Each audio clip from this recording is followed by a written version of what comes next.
देखिए, तो आज हम 12th क्लास के मैथ का फर्स्ट चैप्टर स्टार्ट करने जा रहे हैं, जिसका हम बेसिक आपको पिछले वीडियो में करा चुके हैं। और यहाँ हम एक्सरसाइज 1.1 स्टार्ट करने जा रहे हैं। इस एक्सरसाइज में हम सममित,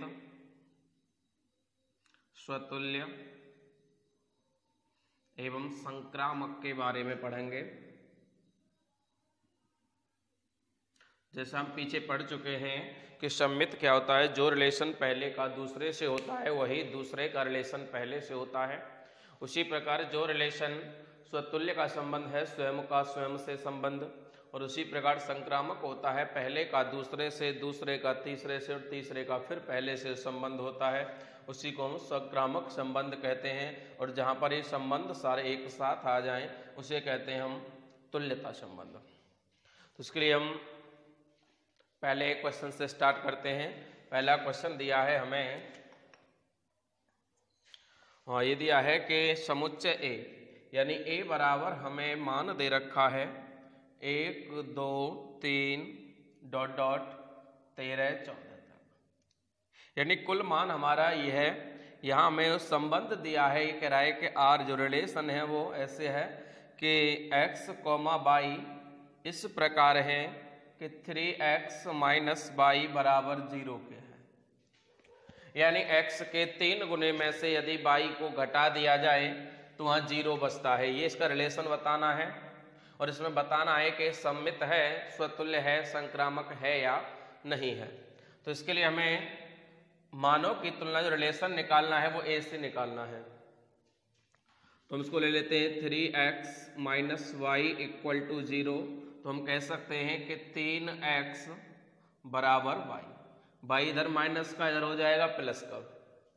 तो यहाँ पर हम वैल्यू ले लें x से 1 2 3 ऐसे रखते जाएंगे x = तो x = 1 ले लें पहले, तो यह आ जाएगा 3 × 1 = y। तो y = आ गया 3। यदि हमने x का वैल्यू 1 लिया तो x, y बराबर, x बराबर हमने लिया 1 तो y बराबर आ गया 3।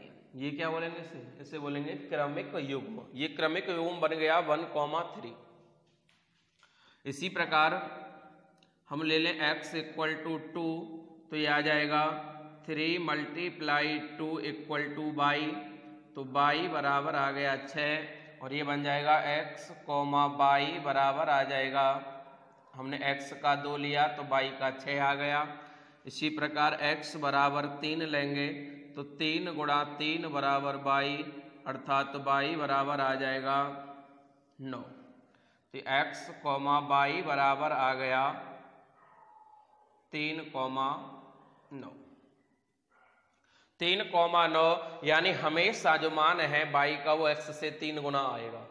इसी प्रकार जब x बराबर 4 रखेंगे तो y बराबर 12 आ जाएगा।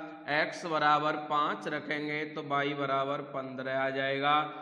इट इज इनवैलिड, क्योंकि जो संख्याएं हैं, जो पूर्ण मान हैं, वो केवल 14 तक हैं, तो उसमें 15 शामिल नहीं है। इसलिए हम 15 को शामिल नहीं करेंगे, केवल 12 तक रखेंगे। और यहाँ युग्म बन जाएगा 4, 12। तो हमारे कुल युग्म बन गए 1, 3, 2, 6, 3, 9, 4, 12। ये हमारे कुल युग्म बन गए। तो हम अभी यहाँ पे देखेंगे कि हमें बताना है कि इसमें स्वतुल्य, सममित एवं संक्रामक संबंध है। तो देखिए, स्वतुल्य के लिए क्या होना चाहिए? स्वतुल्य होना चाहिए कि x रिलेटेड होना चाहिए x से। यहाँ पर कहीं भी दोनों मान एक जैसे आ रहे हैं? नहीं आ रहे हैं। तो लिख देंगे कि x, y या x × x does not belong to R, अतः स्वतुल्य संबंध नहीं है।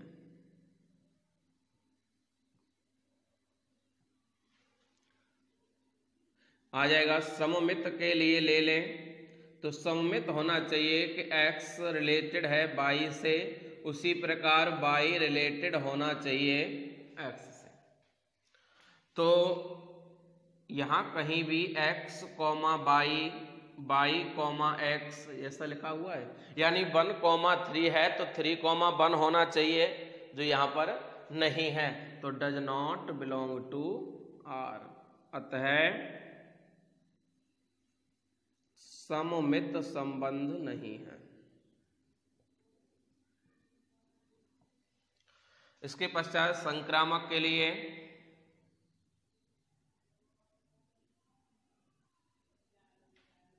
संक्रामक संबंध, संक्रामक के लिए होना चाहिए कि x रिलेटेड है y से, y रिलेटेड है x से, सॉरी z से, और z संबंधित है x से। तो ऐसा इसमें कहीं है कि x, y, तो y, z और z, x कहीं भी दिया है? ऐसा नहीं दिया, तो does not belong to R। अतः संक्रामक संबंध नहीं है। संक्रामक संबंध नहीं है। तो इस प्रकार से पहला क्वेश्चन हमारा, इसमें न स्वतुल्य है, न संक्रामक है और ना ही सममित है। देखिए इसका अगला क्वेश्चन है कि प्राकृत संख्याओं के समुच्चय n में जहां में r दे रखा है कि x, y इस प्रकार है कि y बराबर है x + 5 के, यानी x में यदि 5 जोड़ा जाएगा तब वो y के बराबर होगा। और जहां दे रखा है कि x > 4, यानी x के मान है दिया है कि x छोटा है 4 से, x छोटा है 4 से, तो तब हम इसको, तो जब x का संबंध दिया है वो दिया है कि x जो है वो 4 से छोटा है, तो हम कह सकते हैं x = 1, 2 और 3, यानी 4 इसमें शामिल नहीं है, केवल से 4 से छोटे छोटे अंक x के मान। तो हम x के मान को यहाँ से जोड़ेंगे तो यह आ जाएगा y बराबर x + 5 दिया है। यदि x बराबर यहाँ हम 1 रख लें यहाँ से, तो यह आ जाएगा y बराबर 1 + 5। हमने जो x का मान रखा है वो यहाँ से लिया है, क्योंकि हमें दे रखा है x छोटा है 4 से, यानी 4 से छोटे छोटे मान हमें किसके लिए रखने हैं? x के लिए रखने हैं। तो ये y बराबर आ जाएगा 6। तो इसी प्रकार जब हमने x, y यानी हमारा युग्म बनेगा वो बनेगा 1, 6। इसी प्रकार यदि x बराबर 2 रख लिया जाता है तो y बराबर आ जाएगा 2 + 5 बराबर आ जाएगा y बराबर 7। तो युग्म बन गया हमारा 2, 7, यानी x का मान 2 तो y का आ गया 7। इसी प्रकार x बराबर क्या रखना है? हमें 3 रखना है, तो y बराबर आ जाएगा 3 + 5 बराबर आ जाएगा 8। तो ये बन जाएगा 3, 8। तो ये हमारे युग्म बन गए। तो हमारे युग्म बन गए 1, 6, 2, 7 और 3, 8। इस प्रकार हमारे ये 3 युग्म बने हैं और युग्म से हमें देखना है कि इनमें कौन कौन से संबंध बन रहे हैं। यानी संबंध हमें पूछा गया है क्या ये स्वतुल्य है, सममित है या फिर संक्रामक है। इन संबंधों के लिए हमें देखना पड़ेगा। तो पहले स्वतुल्य लेते हैं। स्वतुल्य के लिए क्या होना चाहिए कि x जो है वो x से ही रिलेटेड होना चाहिए। यहाँ पर कहीं भी ऐसा है कि x, x एक जैसे दोनों मान हो, नहीं है, तो does not belong to R। अतः स्वतुल्य नहीं है, स्वतुल्य नहीं है। इसी प्रकार सममित के लिए सममित आ जाएगा x रिलेटेड टू y और y रिलेटेड होना चाहिए x से। यानी जिस प्रकार x y से रिलेटेड है उसी प्रकार y होना चाहिए x से।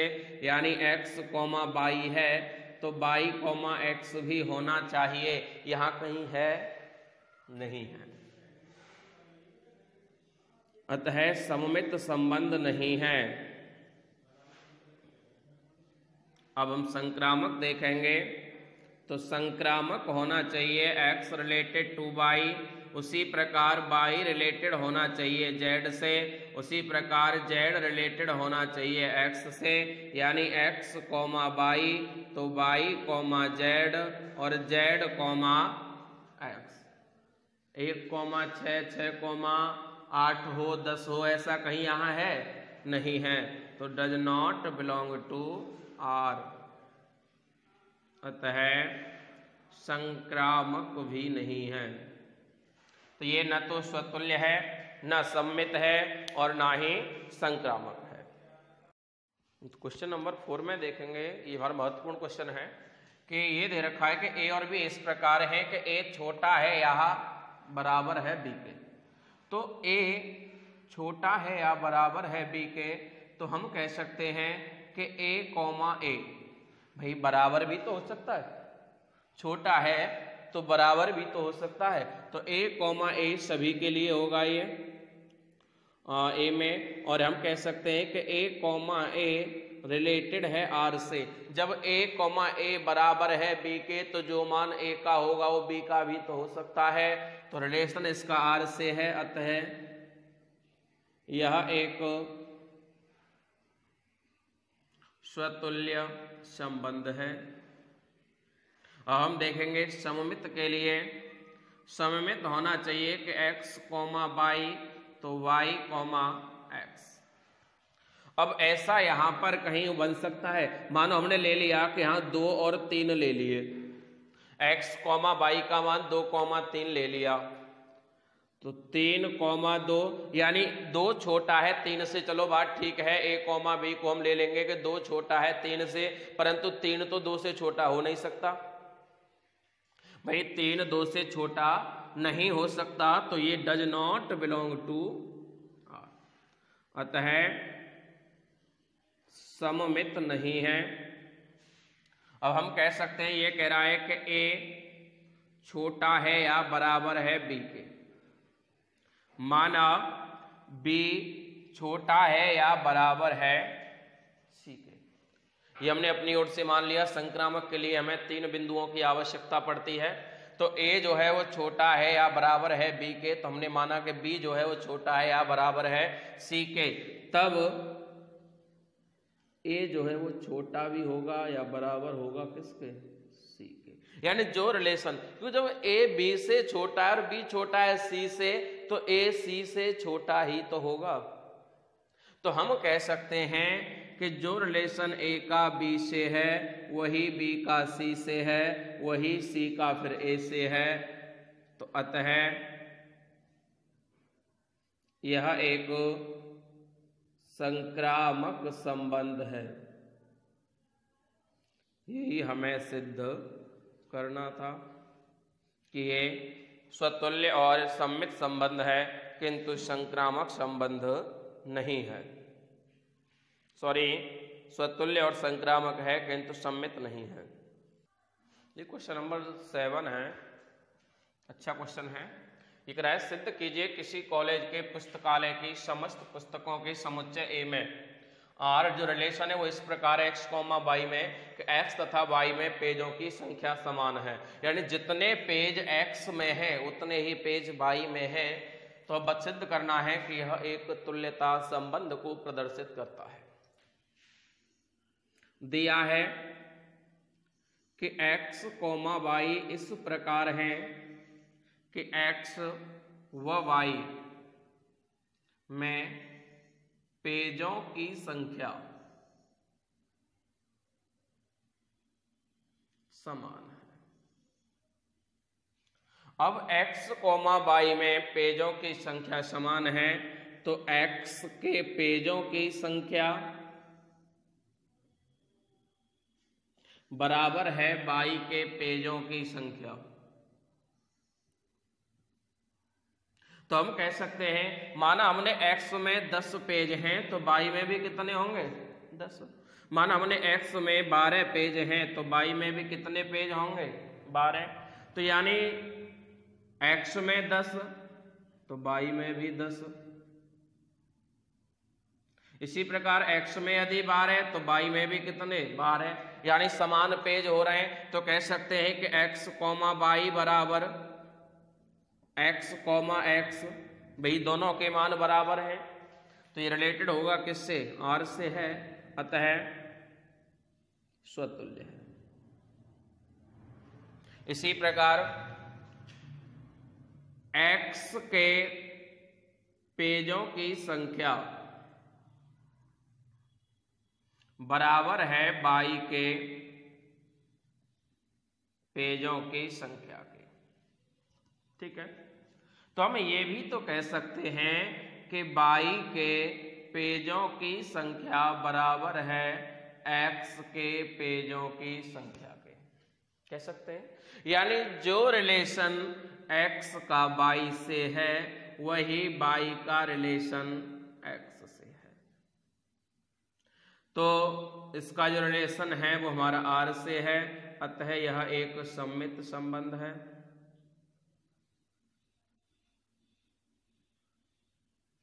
आगे हमें संक्रामक देखना है, तो संक्रामक के लिए हमें 3 बिंदु होने चाहिए। यानी कह सकते हैं कि x के पेजों की संख्या y के बराबर है। हमने माना कि कोई पुस्तक Z और है तीसरी, माना कोई पुस्तक तीसरी Z है, तो y के जो पेजों की संख्या है वो Z के बराबर होगी। मान लिया अपनी तरफ से हमने कि भाई x तो बराबर है y के, हमने मान लिया कि Z भी बराबर है किसके? y के। तो जब x बराबर है y के, या हम कह दें कि x का जो रिलेशन y से है वही y का रिलेशन z से है, तो z का रिलेशन भी x से भी वही होगा। मानो हमने भी ऊपर माना था कि x में 10 तो y में भी 10, और y में 10 तो z में भी 10, तो z में 10 तो x में भी क्या? 10। यानी सभी का समान संबंध है। तो कह सकते हैं कि x जिस प्रकार y से रिलेटेड है, y भी उसी प्रकार z से रिलेटेड है, और z भी उसी प्रकार x से रिलेटेड है। तो यह एक संक्रामक संबंध है। अब जहां स्वतुल्य संबंध है, सम्मित है, संक्रामक है, स्वतुल्य, सम्मित, संक्रामक तीनों यदि मिल जाएं तो वहां पर अतः यह एक तुल्यता संबंध है। यही हमें सिद्ध करना था कि यानी ये क्या है? एक तुल्यता संबंध है। देखिए ये क्वेश्चन है, क्वेश्चन नंबर 14।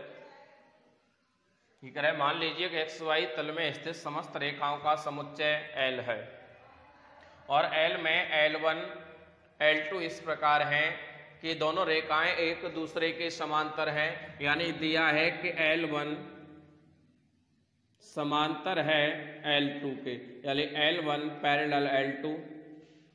पैरेलल संख्या और रेखाओं का मतलब होता है कि यदि एक रेखा ऐसे जा रही है तो दूसरी भी रेखा ऐसे ही जाएगी, जिनके मध्य कोण हमेशा बराबर रहेगा। ये एक दूसरे को कहीं पर भी इंटरसेक्ट नहीं करेंगे, काटेंगे नहीं। यानी यदि यहाँ जो कोण बन रहा है वही कोण यहाँ पर बनेगा। तो अब कह सकते हैं कि L1 पैरेलल है L2 के, तो हम कह सकते हैं कि L1, L1 रिलेटेड है R से, क्योंकि अब जो रेखा होती है स्वयं के पैरेलल भी होती है।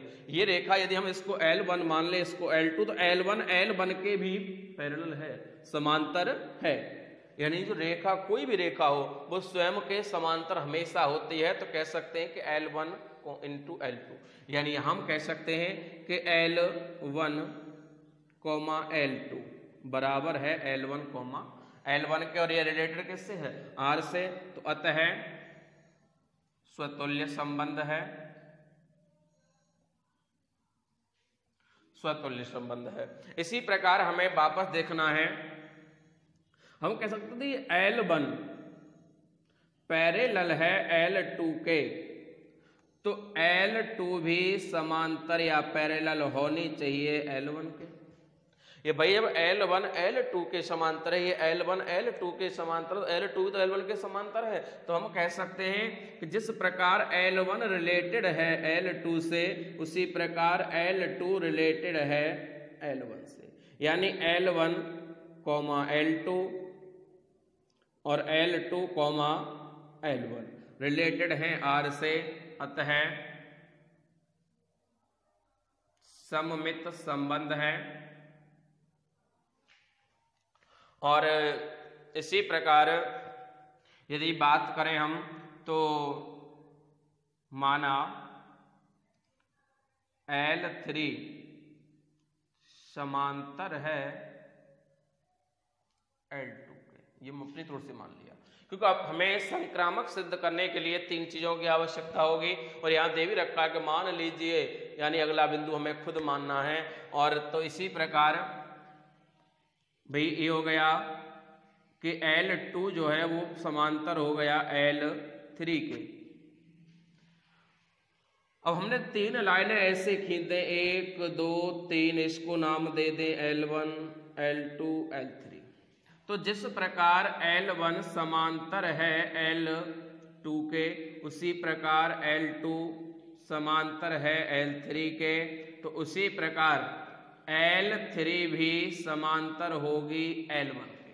ये तीनों रेखाएं एक ही दिशा में गति कर रही हैं। जब ये इसके समांतर है, ये इसके समांतर है, तो ये भी इसके समांतर होगी। बीच वाली लाइन को हटा देंगे तो हम, क्योंकि सभी क्या हैं, एक दूसरे के समांतर। तो हम कह सकते हैं कि L1, L2 और L2, L3, L3, L1 related हैं R से, अतः संक्रामक संबंध है। अंततः यह तुल्यता संबंध को प्रदर्शित करता है। तो 1.1 में जितने भी महत्वपूर्ण क्वेश्चन थे वो लगभग हमने पूरे करा दिए हैं। बाकी यदि किसी क्वेश्चन में कोई समस्या है तो हमें कमेंट करके आप बता सकते हो, उसका सॉल्यूशन आपको तुरंत मिलेगा, या व्हाट्सएप नंबर पर मैसेज करके आप हमें बता सकते हैं, जहाँ से आपको तुरंत सॉल्यूशन प्रोवाइड करा सके। ये हमारा व्हाट्सएप नंबर है 9719618826। यदि कोई समस्या है किसी क्वेश्चन में, इनसे अलग, इन क्वेश्चन को हमने बता चुके हैं, इससे अलग और कोई क्वेश्चन में समस्या है, वैसे हमने महत्वपूर्ण क्वेश्चंस को यहाँ लिया है, तो किसी क्वेश्चन में यदि समस्या होती है तो उसे हमें तुरंत बताएं, जिससे हम आपकी समस्या का अत्यंत शीघ्र समाधान कर सकें। धन्यवाद। पर डे क्लास को ऐसे ही आगे लेते रहें। अगले क्लास में आपको 1.2 का बेस कराएंगे और शायद कोशिश करेंगे कि उसी क्लास में आपकी एक्सरसाइज भी खत्म करा दी जाए। और आशा करते हैं कि आपको अच्छी तरीके से समझ में आ रहा होगा और आप इसी प्रकार आगे बढ़ते रहें। धन्यवाद।